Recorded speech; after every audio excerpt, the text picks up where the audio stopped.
Well, imagine you're on a cruise ship facing a potentially life-threatening medical emergency hundreds of miles from land. Well, that's what a Pinellas County teenager faced just last week when he had a severe allergic reaction on board a Carnival cruise ship. I-Team investigator Adam Walser joins us now with more on his story. Adam?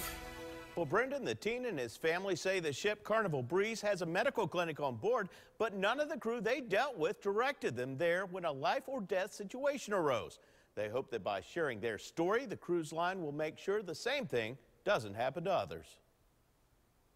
Well, I feel like my throat's closing up, my body's burning. John Stavropoulos is describing the anaphylactic allergic attack he experienced last week aboard the Carnival Breeze. So I got up and I told my parents that I felt like I was, inflating. And so they turned on the lights and it turned out that my eyes were nearly shut. His mother, Lisa, immediately dialed 911. The first time it rang 5 times, nobody picked up. And then I called guest services, nobody picked up. Then I called the medical, there's a medical line, I called, nobody picked up. You feel like you could have died?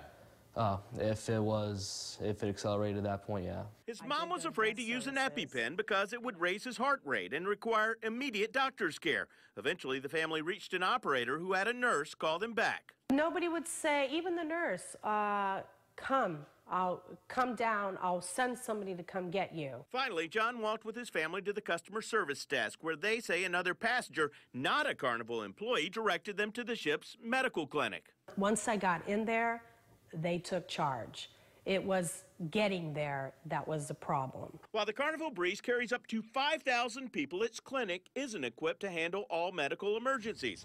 This video shows a patient being evacuated from Carnival Breeze by the Coast Guard last September. The Tampa-based Carnival Paradise had a similar medical evacuation in February after a passenger suffered a head injury on board and later died.